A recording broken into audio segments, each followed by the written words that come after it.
Conexão Marília. Oferecimento Oral Center, Centro Avançado em Implantes e Estética. E Unimed, esse é o plano.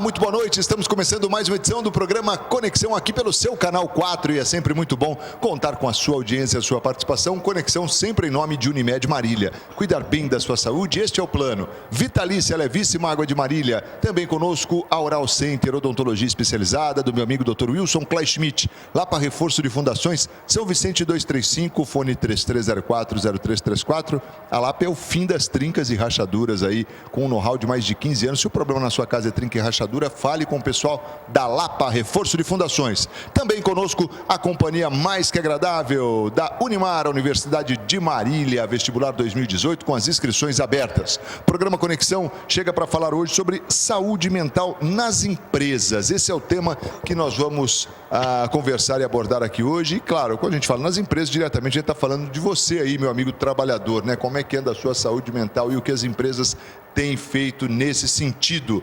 Já pergunto aí, fala Magrão, como é que está a sua saúde mental, meu amigo Magrão?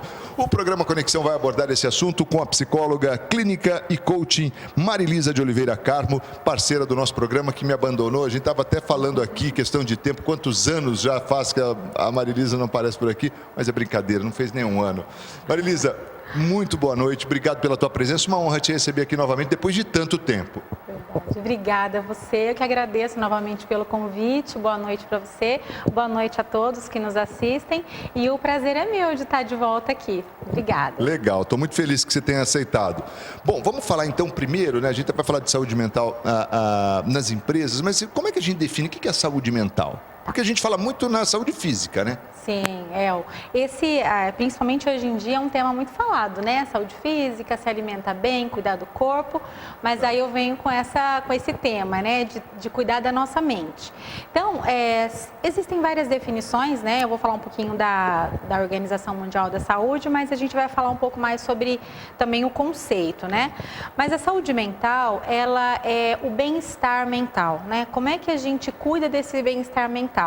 Todos nós temos habilidades para que a gente consiga lidar com o estresse do dia a dia, né? Então, essas habilidades nos fazem conseguir lidar com as atividades estressoras, que hoje em dia é cada vez mais comum, né?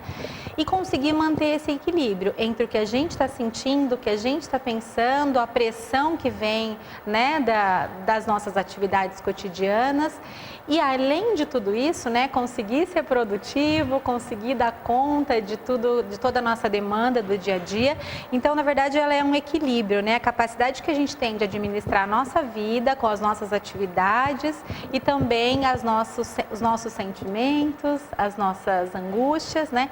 Conseguir equilibrar isso de uma forma harmônica e viver a vida na plenitude, né? Na verdade, de uma forma que nos traga tranquilidade no dia a dia. Quando eu equilibro isso, eu tenho saúde mental. Exatamente. Aí a gente encontra aí um equilíbrio psicológico. Agora, e como é que se dá esse desequilíbrio? Por que esse desequilíbrio acontece? São vários motivos, é apenas um? Como é que é isso? Sim, vários motivos. Hoje em específico, a gente está falando das empresas, né? Então a gente pode pegar esse contexto, mas esse contexto ele abrange para a nossa vida como um todo, né? Quais os fatores que podem trazer esse desequilíbrio? Primeiro, a pressão do dia a dia, né? Todos nós temos uma capacidade de suportar pressões. Mas, às vezes, essas pressões são demasiadas, mais do que a gente está conseguindo naquele momento aguentar. Então, quando essas pressões elas estão interferindo já de uma forma negativa, e aí vai nos causando ansiedade, nós vamos sentindo que não vamos dar conta, que a gente não vai conseguir lidar com aquilo, e naturalmente a gente começa a entrar no primeiro nível do estresse, que o estresse ele tem alguns níveis, né? A gente considera, tem várias linhas, mas a gente considera que ele tem o estágio inicial e o último estágio do estresse já é a exaustão, que já caminha para um nível patológico. Então, quando essas pressões do dia a dia, elas vêm muito mais fortes do que a gente consegue lidar, a gente não consegue lidar de uma forma boa com isso, a gente tem um potencial para adoecer. O fato, a gente percebe que hoje em dia não são todas as pessoas que conseguem realizar, ou seja, não conseguem estar na atividade que elas gostariam, que elas sonhavam, enfim. E esse é um aspecto também que pode favorecer o adoecimento? Muito, muito. É uma pergunta assim bem oportuna, porque hoje em dia, não sei se você já experimentou, as pessoas que estão em casa assistindo, já experimentou perguntar para as pessoas do seu convívio quem gosta do que faz. É verdade, é uma boa pergunta. Quem pergunta. está feliz, né? Então eu costumo brincar assim, olha, eu faço uma pergunta, se você ganhasse na loteria hoje, o que você faria? Todo mundo faria tudo, menos a atividade que realiza menos aquilo que está fazendo, né? Então, não necessariamente a gente tem que atrelar trabalho com uma coisa que não seja prazerosa, né? E a gente tem que buscar atividades que nos deem prazer, atividades que nos deem satisfação em realizar. E hoje em dia, por conta da crise, por conta da pressão, né, e tudo mais, a falta de emprego, cada vez mais as pessoas se submetem a atividades que não seriam a primeira opção e por falta de opção acabam assumindo atividades que não se realizam plenamente. E isso, com certeza, é um dos fatores que as pessoas acabam adoecendo. É interessante isso mesmo, né? Se você perguntar, talvez as pessoas, a maioria acho que não entra realmente no... Infelizmente. Não se manteria naquela posição, né? Infelizmente. E aí tem essa coisa também de a pessoa imaginar que é aquilo e que quer e tá, mas no meio do percurso ela percebe que o trabalho tem gerado isso nela, uma tristeza ou uma angústia, enfim, tem desencadeado um processo de desequilíbrio. Sim. Pode ser também, quer dizer, olha, um exemplo, vou dar um exemplo, vou usar a minha vida, por exemplo. Eu sempre, desde criança, imaginei trabalhar em rádio, em televisão, comunicação. E aí eu trabalho, eu vou e tal, e tal, e tal. Só que em um momento da minha vida, eu começo a ficar triste com aquilo que eu faço. Isso pode acontecer também, e eu falo, acho que não era isso. Sim, claro. E ainda mas bem. agora, né? E a sociedade nos cobra tanto isso, pois né? É verdade. Culpa. Isso acontece muito com adolescentes que estão prestando a faculdade, entram, fazem 2 anos de curso e desistem. A família exerce uma pressão muito grande em cima da escolha errada dele e isso gera uma culpa. Como se aqueles 2 ou 3 anos fosse representar muita coisa, né? Se você for ver o prejuízo que pode causar ao longo da vida, né?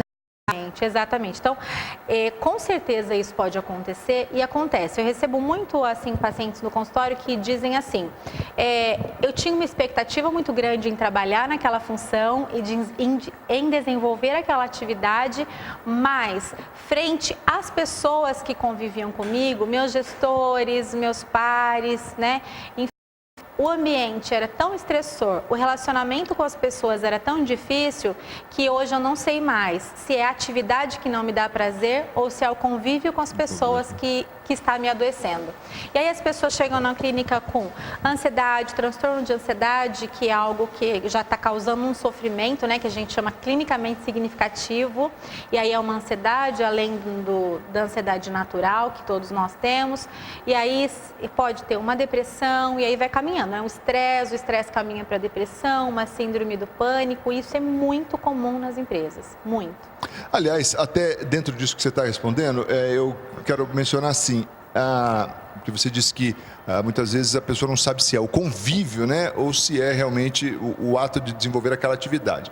Mas a gente percebe assim que diferente da nossa vida, quando você percebe algumas situações, você cria ferramentas, se organiza tal para dar uma direção diferente para que você não adoeça mentalmente. Sim. No trabalho, como é que é? Isso também funciona dessa forma? Por que eu quero dizer isso? Porque você não depende exclusivamente de você, né? Porque você tem regras da empresa, você tem um superior, enfim, como é que você lida? Como é que você como é que eu posso dizer?